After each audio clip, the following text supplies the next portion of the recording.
Hello అండి, అందరికీ నమస్తే. Welcome back to our channel my home my choice. నేను మీ సమత. ఈ రోజు మన ఛానల్లో సాంబార్ మసాలా పౌడర్ ఏ విధంగా ప్రిపేర్ చేయాలో చూపించబోతున్నానండి. చాలా సింపుల్ ప్రొసీజర్ అన్నమాట.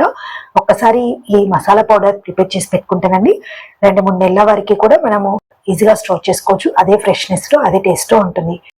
సో దీనికి కావాల్సిన ఇంగ్రీడియంట్స్ ఏంటో చూద్దామా.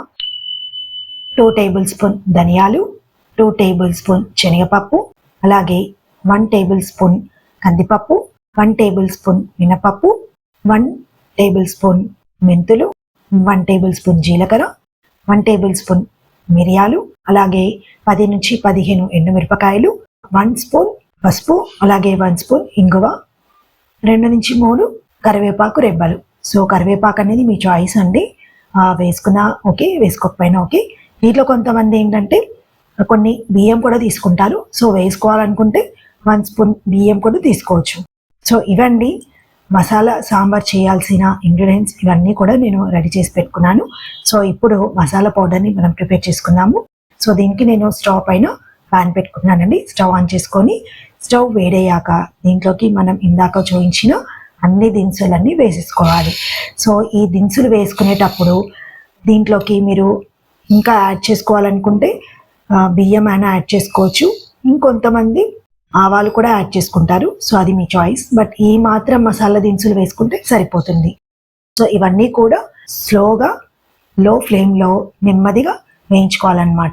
సో ఇవి ఎంత రోస్ట్ అయితే అంత టేస్ట్ ఉంటుందండి. సో ఇవి రోస్ట్ అయ్యేటప్పుడు కమ్మటి మంచి స్మెల్ వస్తుందన్నమాట. సో ఆ అరోమా అనేది చెప్పలేమన్నమాట, అంత బాగుంటుంది.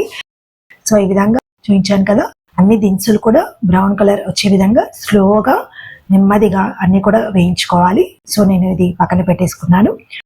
నెక్స్ట్ మరి అదే ప్యాన్లో ఇందాక చూపించిన కరివేపాకు, అలాగే ఎండుమిరపకాయలు, ఇవి 2 కూడా మళ్ళీ సపరేట్గా గోలించుకోవాలి.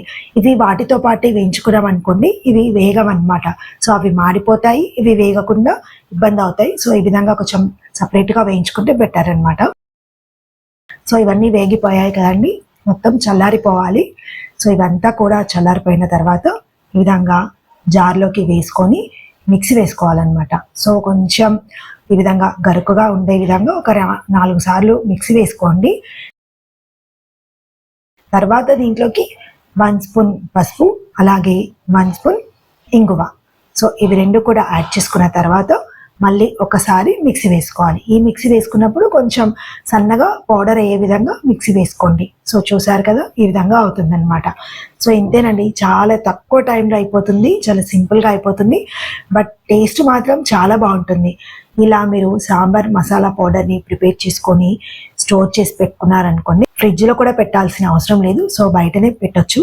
ఈ విధంగా ఒక ఎయిర్ టైట్ కంటైనర్లో ఏదైనా బాటిల్లో స్టోర్ చేసి పెట్టుకున్నారనుకోండి, 2 నుంచి 3 నెలల వరకు కూడా మంచిగా ఇదే వాసనతోని ఇదే టేస్ట్తోని గుమగుమలాడి సాంబార్ మసాలా పౌడర్ ఉంటుంది.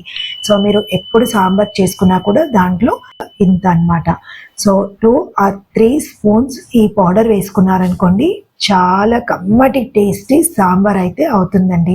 సో ఇంకెందుకు ఆలస్యం, ఈ పౌడర్ మీరు కూడా చేసుకొని స్టోర్ చేసి పెట్టుకోవచ్చు. ఇకపైన బయట తీసుకొచ్చే అవసరమే లేదండి. సో మీరు కూడా ఒకసారి ట్రై చేయండి. ఖచ్చితంగా వీడియోకి లైక్ చేయడం మర్చిపోవద్దు. సో నెక్స్ట్ టైం మరొక మంచి వీడియోతో మళ్ళీ కలుద్దాము మన మై హోమ్ మై చాయిస్లో.